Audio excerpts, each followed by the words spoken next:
I knew the exact moment I was going to be screwed over. It wasn't when the security guard refused to look me in the eye, and it wasn't when my badge stopped working. It was the moment Jordan Carr, our vice president of product, a man whose entire technical knowledge could be written on a grain of rice with a crayon, smiled at me. You know that smile. It's the shark-like grin of a man who just realized he's about to eat a very expensive meal for free. We were in the fishbowl, the glass-walled conference room on the 14th floor that overlooks the dreary gray skyline of Massachusetts. It was the final internal demo for the Project AITA modular battery system. I've spent the last 3 years of my life bleeding lithium and sweating electrolytes for this thing. It wasn't just a battery, it was a symphony of chemical engineering. A modular power cell that didn't just store energy. It managed thermal runaway with a passive cooling architecture I dreamt up during a fever dream in 2021. It was beautiful. It was worth millions. And it was sitting there on the mahogany table, humming softly like a purring cat. I looked around the room. The CEO, Marcus, was there, looking at the prototype like it was a pile of gold bullion.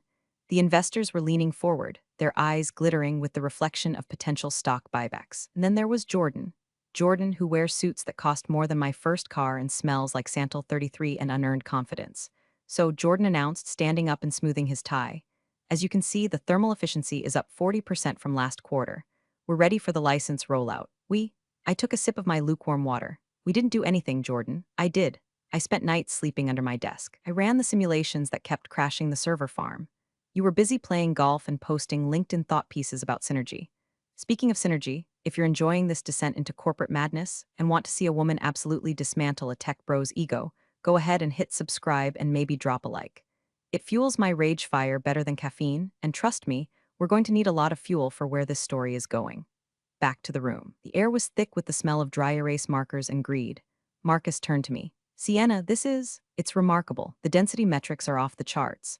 Thank you, Marcus, I said, keeping my face neutral. The key was the anode structure. It allows for rapid ion transport without the heat buildup. Right, Jordan interrupted, stepping in front of me to block Marcus's line of sight. The architecture is key. Exactly what I've been pushing the team toward. I'd pushed the team toward using cheaper materials that would have turned the battery into a hand grenade, but I didn't say that. I just watched him work the room. I watched him claim credit for the late nights, the breakthroughs, the agonizing failures. It's a dance I've seen 1,000 times in this industry. The creators build the castle, and the suits move in and change the locks. But there was something different today.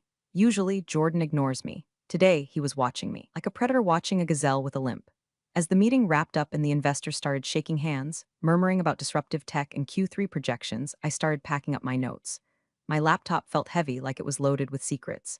Jordan sidled up to me. He leaned in close, invading my personal space with that overpowering cologne. Great work today, C, he said. He calls me C. I hate it. My name is Sienna. It's on my badge. It's on the patent filings. Thanks, Jordan, I replied, snapping my notebook shut. Just doing the job. Yeah, about that, he said, his voice dropping to a conspiratorial whisper. We're going to need to finalize the documentation packet by EOD tomorrow. Just make sure your signature is on the handover, sweetheart. We want everything clean for the auditors. Sweetheart. The word hung in the air like a bad fart. He hadn't called me that in 2 years. Not since I corrected his math in front of the board. Why now? Why the sudden informality? And why was he so obsessed with the handover? The documentation was already in the shared drive. He had access. I'll update the files, I said, testing him. No, he smiled, and the temperature in the room seemed to drop 10 degrees. Physical copies. Signed. We're updating the IP registry. Just tie up the loose ends, okay? He patted my shoulder. A condescending, proprietary pat, like you'd pat a dog before you take it to the vet to be put down. I watched him walk away, high-fiving the CFO. My stomach churned. It wasn't the sweetheart. It was the handover. You don't ask the lead inventor to sign a handover for a project they are currently leading unless they aren't going to be leading it much longer. I looked down at the prototype. The LED indicator pulsed a steady, calm green. Everything was working perfectly. You have no idea, do you? I whispered to the battery. I walked back to my lab, my heels clicking on the linoleum. The R&D wing was quiet. My team had already left for the day to celebrate the successful demo. I was alone with the hum of the servers and the sinking feeling that the axe wasn't just falling, it had already severed the neck, and my head just hadn't realized it needed to roll yet. I sat at my desk and opened my email. Nothing. No good job from HR, no bonus notification. Just a calendar invite from Jordan for 9 a.m. tomorrow, status sync. Status sync is corporate code for we're firing you, but we want to make it sound like a conversation. I stared at the screen. I'm a woman of science. I deal in facts, data, and predictable outcomes. But right now, my intuition was screaming louder than a Geiger counter in Chernobyl. Jordan wanted the IP. He wanted the signature. And once he had it, I was going to be erased. But here's the thing about Jordan and men like him. They think they're the only ones playing the game. They think because I wear cardigans and bring my lunch in Tupperware that I'm soft. They mistake silence for submission. I didn't sign the handover papers that night. Instead, I backed up my personal hard drive. I cleared my browser history, and I waited, if they wanted a war. We're about to find out that they were fighting a nuclear physicist with a grudge. The next morning, the sky was the color of a bruised plum. Massachusetts weather always knows how to set a mood. I pulled into the parking lot at 8:45 a.m., 15 minutes early for my execution, I mean my status sync. I walked up to the side entrance, the one near the labs that I've used every day for 7 years. I held up my badge, beep. A harsh, angry red light. I tried it again, beep. Red light. You've got to be kidding me, I muttered, shivering slightly in the morning chill. I wiped the card on my sleeve. Maybe it was just a glitch. Maybe the magnetic strip was demagnetized, or maybe Jordan Carr is a predictable hack who follows the HR playbook for cowards to the letter. I walked around to the front lobby. The glass doors slid open, and the warmth of the heater hit me, smelling of floor wax. The receptionist, sweet girl named Emily who had helped fix a flat tire for last winter, looked up. Her face went pale. She looked down at her phone, avoiding my eyes. "I'm sorry, Sienna," she whispered, her voice trembling. "They told me to call security if you arrived." "It's okay, Emily," I said softly. It wasn't her fault. She was just another cog in the machine, grinding away. 2 minutes later, a security guard named Dave, who I usually shared coffee with, waddled out from the back. He looked miserable. "I have to escort you to conference room B, Sienna," Dave grumbled, looking at his shoes. "I'm sorry. Orders." "Let's go," Dave wouldn't want to keep the firing squad waiting. We walked through the bullpen. It was dead silent. People I've worked with for a decade, people whose kids' birthdays I know, were suddenly intensely interested in their spreadsheets. The silence was loud. It was the sound of fear. They knew if they looked at me, they might catch the contagion of unemployment. Conference room B, the windowless one, of course. Jordan was there. So was Linda from HR, a woman whose smile never reached her eyes, like a shark trying to mimic a human expression. "Have a seat, Sienna," Jordan said. He didn't stand up. He was scrolling on his phone. "Let's cut the crap, Jordan," I said, remaining standing. "Why is my badge deactivated?" Linda cleared her throat. "Sienna, company is undergoing a strategic pivot. We're restructuring the R&D division to align with new synergistic goals. Unfortunately, your position has been eliminated effective immediately." "Restructuring," I repeated, the word tasting like ash. "You mean the project I just finished? The one that passed final testing yesterday? That restructuring?" "The project is moving into a maintenance phase," Jordan said, finally looking up. His eyes were dead, glossy with triumph. "Don't need a lead architect for maintenance. We need technicians, I see," I said. My heart was hammering against my ribs, but I forced my breathing to remain steady. "Inhale, exhale. So 7 years of service, 3 patents, and millions in revenue, and I'm out?" "It's at will employment, Sienna," Linda chirped, pushing a folder across the table. "We're offering a generous severance package, 2 weeks for every year of service. Standard NDA, standard non-compete." Looked at the folder, the hush money packet, and my personal files, I asked. "My notebooks, the prototypes on my desk, company property," Jordan interjected quickly. Too quickly. "Everything created on company time, using company resources, belongs to us. It's in your contract, you know the drill." "What about the handover paperwork you asked for yesterday?" I asked, locking eyes with him. "We'll handle it internally," Jordan smirked. "Since you're no longer an employee. Your signature isn't required anymore. We have the files. We have the tech. We'll take it from here." There it was. The confession. He didn't need me to sign it over if he simply fired me and claimed blanket ownership. He thought he was being clever. He thought he had found a loophole. He was going to take my name off the patent application, slap his own on it as project lead, and ride my genius all the way to a C-suite promotion. "I want a copy of my original employment agreement included in my exit file," I said. My voice sounded strange to my own ears, distant, robotic. Jordan laughed. A short, barking sound. "Why, it's standard boilerplate. You signed it 10 years ago. I want it for my records," I insisted. "Fine," Linda sighed, typing something into her laptop. "I'll email it to your personal address along with the termination letter." "Do it now," I said. "Excuse me?" Jordan bristled. "Do it now, before I leave the building. I want to see the notification on my phone." Jordan rolled his eyes. "Jesus, Sienna, you're being dramatic. Just send it, Linda, so we can get her out of here." Linda tapped a few keys. Ping. My phone buzzed in my pocket. "Received," I said. I picked up the severance folder. I didn't open it. "I assume Dave is waiting to walk me out." "He is," Jordan said, leaning back in his chair, hands behind his head. "Good luck, Sienna. Maybe you can find a teaching gig. I hear high schools are desperate for science teachers." The insult was meant to sting. It was meant to belittle me, to reduce me from inventor to failed academic. But all I felt was a cold, crystallizing clarity. He thought he had won. He thought he had stripped me of everything: my job, my project, my dignity. I turned to the door. I didn't slam it. I didn't scream. I didn't cry. I walked out with the precision of a clock mechanism. As Dave escorted me to the parking lot, past the dumpster where my career was supposedly rotting, I gripped my phone tight. Jordan Carr had made a critical error in his calculations. He assumed that because I was quiet, I was passive. He assumed that because I was a woman in her 40s, I was grateful just to be in the room. He forgot that I'm an engineer. And the first rule of engineering is always check the specs, especially the specs you wrote yourself. To understand how Jordan Carr just signed his own death warrant, we have to travel back in time. 10 years to be exact. I wasn't the hardened, cynical veteran I am now. I was younger, hungrier, and working for a chaotic startup called Voltaic Solutions that was being acquired by the massive conglomerate I just got fired from. Acquisitions are messy. It's like a marriage where both families hate each other and are fighting over the wedding registry. There were lawyers everywhere, suits flying back and forth, equity being diluted and promises being broken. They wanted me bad. I was the talent. The acquisition was contingent on retaining the core engineering team. I sat in a conference room much like the one I was just kicked out of. But back then, the table was covered in pizza boxes and half-empty Red Bulls. Hiring manager was a guy named Rick. Rick was nice, but he was overwhelmed. The legal team from the parent company was throwing contracts at us like confetti. Standard employment agreement, IP assignment protocol, non-disclosure agreement. Most of my colleagues just signed. They saw the salary bump, the stock options, and the shiny new badge, and they scribbled their names without reading the fine print. But I read everything. It's a habit. Maybe a compulsion. My father was a watchmaker. He taught me that the smallest gear, if ignored, is the one that stops the clock. I was reading the intellectual property assignment section. It was draconian. Paragraph 4, Section B. The company retains exclusive, perpetual, worldwide rights to all inventions, discoveries, and improvements made by the employee during the term of employment. Standard stuff. But then I saw the termination clause. It was vague. It implied that if I left, they kept everything. Forever. I didn't like that. I had ideas in my head that didn't belong to them yet. And I had a gut feeling that corporate loyalty was a myth, so I did something risky. I took the Word document of the contract, they had emailed it to me for review, and I made an edit. I didn't track changes. I didn't highlight it in neon yellow. I just added a subsection to paragraph 4. Paragraph 4. Subsection D. In the event that the employee is terminated without cause, as defined in Section 7, any and all intellectual property created by the employee that has not been explicitly and formally assigned via a separate, notarized deed of assignment at the time of termination shall immediately revert to the employee. It was a reversion clause, a poison pill. I sent the document back to Rick and the legal team. Here's the thing about corporate lawyers during a merger. They are tired.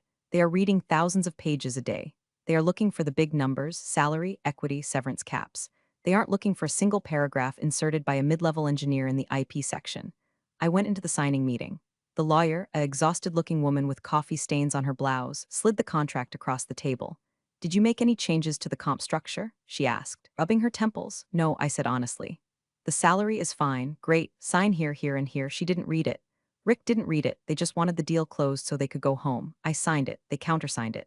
For 10 years, that document has been sitting in a digital archive, gathering dust. Jordan Carr has never read it. Jordan Carr sees standard employment agreement and assumes it's the same boilerplate he gives to the interns. He assumes that because the company paid for the lab, the electricity, and the coffee, they own my brain.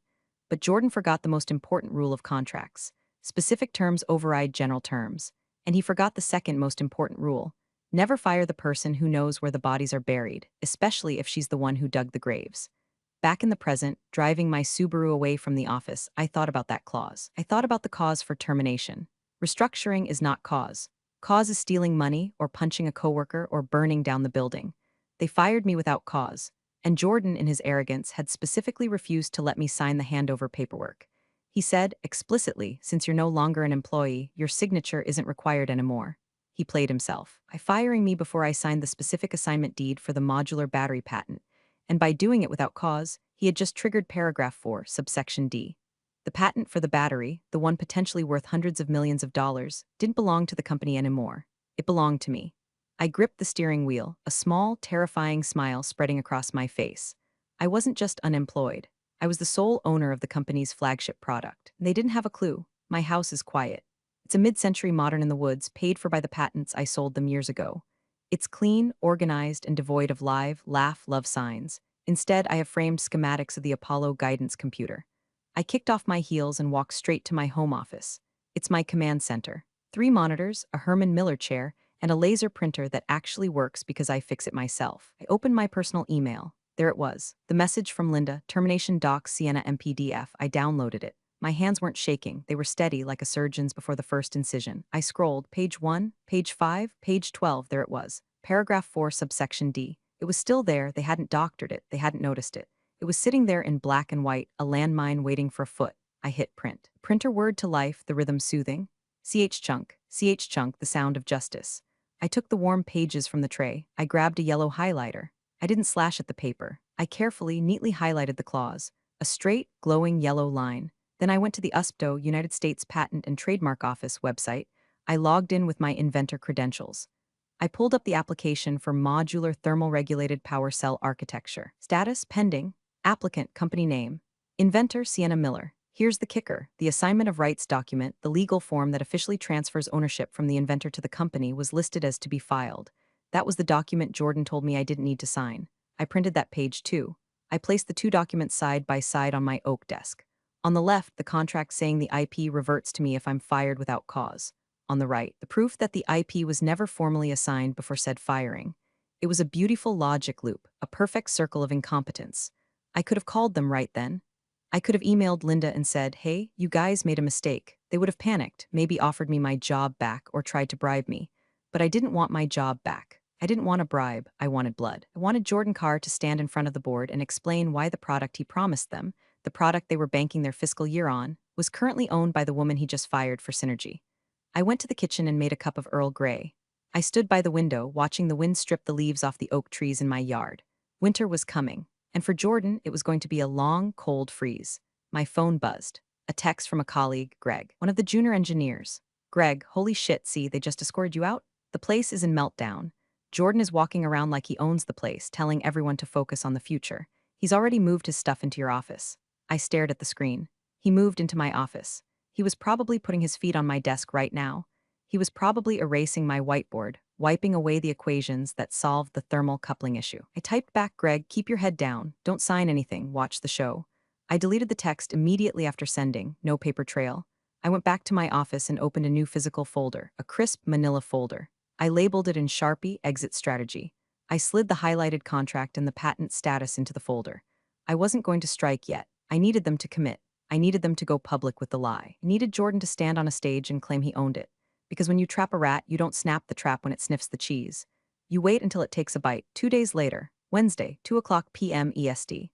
I was sitting in my living room, wearing yoga pants and a cashmere sweater, a glass of Chardonnay in my hand. On my laptop screen was the Q4 Strategic Outlook webinar. This was a public call for institutional investors, the big money, people who control the stock price. Jordan was on screen. He looked polished. He had clearly had a haircut. The lighting in the conference room was flattering, hiding the dark circles of a man who was probably realizing that running an R&D department is harder than it looks. "Welcome, everyone," Jordan said, flashing that shark smile. "I'm thrilled to share some updates on our flagship initiative, Project AITA." I hit record on my screen capture software. As you know, Jordan continued, clicking a slide remote, "We have successfully completed the validation phase. The modular battery system is not just a concept. It is a fully realized product, wholly owned and developed by our internal team. Wholly owned." I took a sip of wine. "Say it again, Jordan," I whispered. "For the FTC, we have secured all necessary intellectual property rights," Jordan lied. He didn't even blink. He probably believed it. He probably thought Linda in HR had magically fixed everything with a filing cabinet. "And we are poised to begin licensing discussions with major automotive partners next month." The chat box on the side of the webinar was filling up with questions from analysts.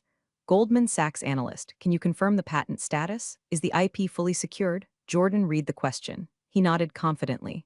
"Great question. Yes, the IP is fully secured. We have a robust patent portfolio surrounding this technology, and it is 100% company property." Gotcha. He just made a material misrepresentation to investors. That's not just a firing offense. That's go to jail territory. That's SEC investigation territory. He was selling a house he didn't own. I watched him wax poetic about my thermal cooling system. He used words like proprietary algorithm and vertical integration. He was butchering the science, confusing voltage with amperage at one point, but the suits didn't care. They saw dollar signs. "We expect this product line to add $40 million to our EBITDA by next year," Jordan concluded. The stock ticker at the bottom of the screen showed a little jump. The market liked the lie. I stopped the recording. I saved the file as Jordan Lies to Investors MP4. I felt a strange mix of emotions. Part of me was sickened. This was my work, my baby, being paraded around by a stepfather who beat it. But the other part of me, the cold, calculating part, was thrilled. He had crossed the Rubicon. There was no going back now. If I had revealed the clause before this call, they could have spun it. They could have delayed the call. They could have negotiated. But now they were on the hook for securities fraud if they didn't deliver the IP. and they couldn't deliver the IP because they fired the owner. I closed the laptop. I walked to the kitchen and rinsed my wine glass. It was time to send the mail, not an email. An email can be deleted. An email can be ignored. I needed something physical, something that had to be signed for, something that would sit on a desk like a ticking bomb. I went to my exit strategy folder. I added one more document, a cover letter, to Legal Department and CEO from Sienna Millery. Notice of patent reversion, immediate action required. I kept it brief. I didn't use emotional language. I didn't use sarcasm. I used the language of the contract. Pursuant to paragraph 4, subsection D of my employment agreement dated date, and following my termination without cause on date, please be advised that all intellectual property rights regarding the modular thermal regulated power cell architecture have reverted to the undersigned. You are hereby ordered to cease and desist all commercialization, licensing, and representation of ownership regarding this technology. I signed it with my favorite pen. The ink flowed dark and permanent. I put it all in a stiff cardboard envelope. Tomorrow, I would go to the post office. I would pay for certified mail, return receipt requested, and then I would wait for the explosion. The post office in my town is a small brick building that smells like old glue and damp wool. It's run by a woman named Barb who knows everyone's business. Morning, Sienna, Barb said, peering over her glasses. You're not at work today? Taking a little break, Barb, I said, sliding the envelope across the counter. Need this sent certified. Priority. Return receipt. Barb weighed it. She slapped the green sticker on it. Important stuff? She asked. You could say that, I smiled. Just some legal housekeeping. That'll be $8.45. I paid. I watched her toss it into the outgoing bin. That envelope contained the pin to a grenade, and I had just pulled it 2 days later, Friday. I knew exactly when the letter arrived because I got the digital notification on my phone delivered to front desk. Signed for reception. Emily signed for it. She would put it in the interoffice mail. It would travel up the elevator. It would land on the general counsel's desk around 11 o'clock a.m. I sat at my kitchen table staring at my phone. 11:15 a.m., nothing. 11:30 a.m., nothing. 11:45 a.m., my phone rang. It wasn't the company, it was Greg again. Greg, hey, are you okay? Something weird is happening. Me, what kind of weird? Greg, legal just stormed into the R&D wing. They're seizing hard drives. They just kicked Jordan out of his office, well, your old office. He looks like he's gonna throw up. A slow, warm satisfaction spread through my chest. Me, interesting, keep me posted. 10 minutes later, my phone rang again. Unknown number. I let it go to voicemail. It rang again immediately. Unknown number. I let it go to voicemail. Third time. Now it was the personal cell number of the general counsel, a man named Sterling who I had met maybe twice in 10 years. I picked up. This is Sienna. Sienna, this is Sterling from legal. His voice was tight, breathless. He sounded like he was running. We received your letter. I assumed you would, I said, picking at a loose thread on my sweater. Sienna, there must be a misunderstanding. The clause you referenced, it's highly irregular. Is it? I asked innocently. It's in the contract. You have a copy. I sent you a copy. Yes, well, he stammered. We need to discuss this. We need to meet. Immediately. I'm not an employee, Sterling, I said. I don't have to meet with you immediately. I'm actually quite busy. Sienna, please, this is serious. We have investors. We have the board. I know, I said, my voice dropping to 0 degrees Kelvin. I watched the webinar. Wholly owned, right? That's what Jordan said. Silence on the other end, dead. Heavy silence. He knew that I knew. What do you want? Sterling asked. The arrogance was gone. It was just fear now. I want Jordan to know, I said. I want you to explain it to him. Slowly, use small words. Sienna, I'll be in touch regarding licensing terms next week, I said. Until then, if you touch my patent, I'll sue you for infringement in federal court. Have a nice weekend, Sterling. I hung up. I blocked his number. I imagined the scene in the boardroom. Yelling, the finger pointing. The frantic calls to outside counsel asking if the clause was enforceable. Spoiler, it is. I had a lawyer friend check it in 2015. They were scrambling. They were realizing that they had built a skyscraper on land they didn't own, and the landlord just showed up with a bulldozer. But I wasn't done. The private panic wasn't enough. Jordan needed public consequences. I opened my laptop again. I opened Proton Mail, secure. Encrypted email. I had drafted a message to a reporter at TechCrunch, a reporter who loves exposing corporate fraud. Subject, exclusive, company name falsifies IP ownership in major tech rollout. Attached, the recording of the webinar, the contract, the termination letter, the patent status. I hovered the mouse over the send button. For the handover, I whispered, click. You know what the modern version of the Roman Colosseum is. It's a Slack channel during a corporate crisis. I obviously didn't have access to the company Slack anymore, but Greg did. And Greg, bless his chaotic heart, was FaceTiming me from his car in the parking lot because he couldn't handle the vibes inside. It's a bloodbath, see, Greg said, holding his phone with shaking hands. Marcus, the CEO, flew in from New York on the chopper. I saw him land. He looked like he wanted to murder someone. Is Jordan still in the building? Asked, putting my phone on speaker while I watered my plants. Jordan is in the boardroom. They've been in there for 2 hours. Sterling is there. The CFO is there. I heard yelling through the soundproof glass, like actual screaming. What are people doing? Nothing, absolutely nothing. Everyone is just sitting at their desks pretending to work, but we're all just waiting for the explosion. Oh, and the stock. Have you checked the stock? I hadn't. I pulled up the ticker on my iPad. Down 12% in the last hour. The TechCrunch article had dropped. Breaking, tech giant accused of IP theft and securities fraud regarding flagship battery project. The headline was in bold, angry letters. The reporter had done their homework. They quoted my clause. They quoted Jordan's lie from the webinar. They pointed out the discrepancy in the USPTO filing. It was viral. It was trending on Twitter, #BatteryGate. They just ordered pizza, Greg said. Squinting at the building, that means they're staying all night. Jordan won't be staying, I predicted. Wait, Greg said. Wait, someone's coming out. He turned the camera toward the front doors of the office building. The automatic doors slid open. Two security guards walked out. Between them was Jordan Carr. He wasn't wearing his suit jacket. His tie was undone. He was carrying a cardboard box. The classic, humiliating box of shame. Oh my God, Greg whispered. Actually did it, they walked him. I watched on the tiny screen as Jordan walked to his Tesla. He looked small, he looked deflated, he dropped his keys. He had to bend down to pick them up, and for a second he just stayed there, crouched on the asphalt. I didn't feel joy, I didn't feel pity, I felt balanced. The scales of the universe had tipped wildly, and I had just slammed a heavy weight down to correct them. He's gone, see, Greg said. You killed the king. He wasn't a king, Greg, I said softly. He was just a jester in a nice suit. My iPad pinged an email from Marcus, CEO. Subject, can we talk? Just 3 words, no legal jargon, no threats. The CEO was bypassing legal. He was bypassing HR. He was reaching out directly. That meant he was terrified. He knew that the only way to save the stock, to save the product, to save his job was to get that patent back. He knew the only person who could give it to him was the woman they had thrown out like trash 3 days ago. I didn't reply. Let him sweat. Let the stock drop another 5%. Let the investors blow up his phone. I poured the rest of the Chardonnay down the sink. I needed a clear head. The endgame was approaching. They were going to try to buy me. They were going to offer me money, reinstated employment, stock options, the works, but they didn't understand. I didn't want to work for them, and I didn't just want money. I wanted admission. I went to my closet and pulled out my board meeting suit. It's navy blue, sharp as a razor, and costs more than Jordan's car. I hung it on the door. I would reply tomorrow, and I would set the terms. The next morning, the internet had done what the internet does best. It had turned a complex legal dispute into a meme war. My burner Twitter account, which I use solely to follow space news, was blowing up. The TechCrunch article had been retweeted 15,000 times. Someone had found a picture of Jordan from his LinkedIn, smug, arms crossed, and captioned it, "When you fire the inventor but forgot to read the terms and conditions." Another one showed Danny DeVito, oddly fitting with the caption. So anyway, I started infringing. The comments were brutal. Imagine investing in a tech company that doesn't own its tech. Clown face, the Sienna woman is my hero. Queen behavior, shorting this stock to oblivion. The stock was now down 22%. The board of directors had issued a vague statement about internal review and misunderstandings, which only made it worse. I was in the middle of reading a Reddit thread, analyzing my contract clause. The legal subreddits were having a field day when my phone rang again. It was Marcus's executive assistant. Miss Miller? She sounded exhausted. Yes. Marcus would like to know if you can come in today anytime. He'll clear his schedule.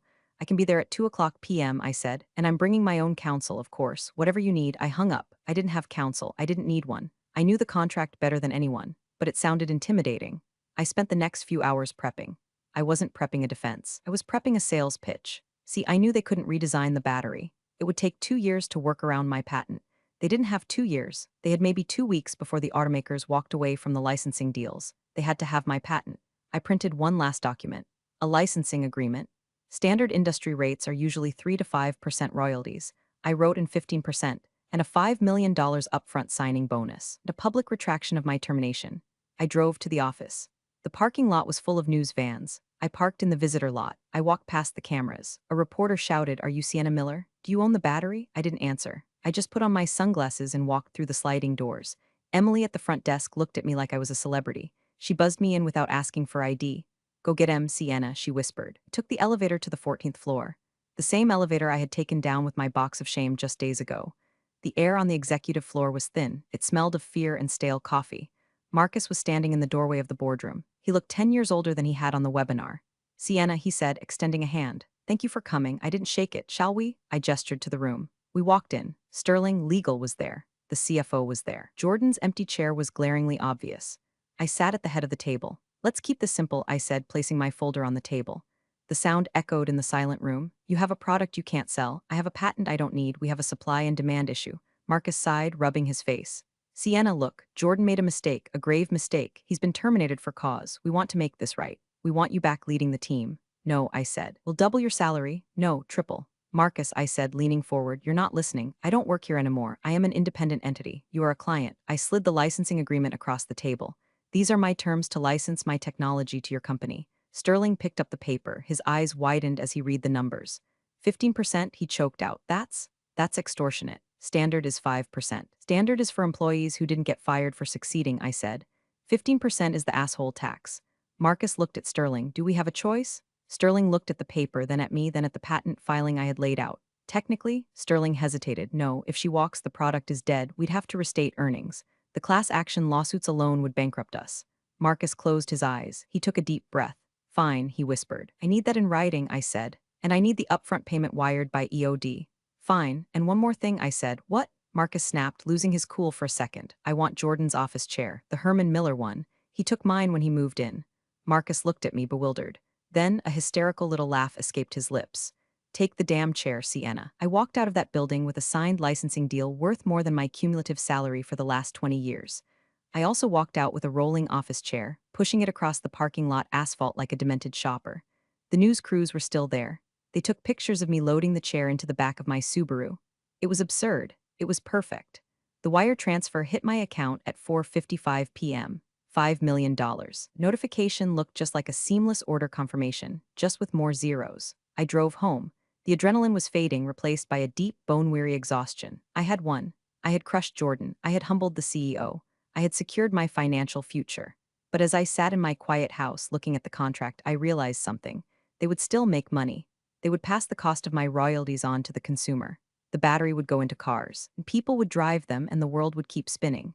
Jordan would probably get a job at a startup in 6 months, spinning his firing as a philosophical difference regarding IP strategy. The game doesn't change. The players just swap seats, but I wasn't playing anymore. I went to my home lab. The prototype, my original prototype, was sitting on the bench. I patted it. We did it, girl. I opened a bottle of the really expensive stuff. 1998 Cabernet I'd been saving for my wedding, which never happened, or a Nobel Prize, unlikely.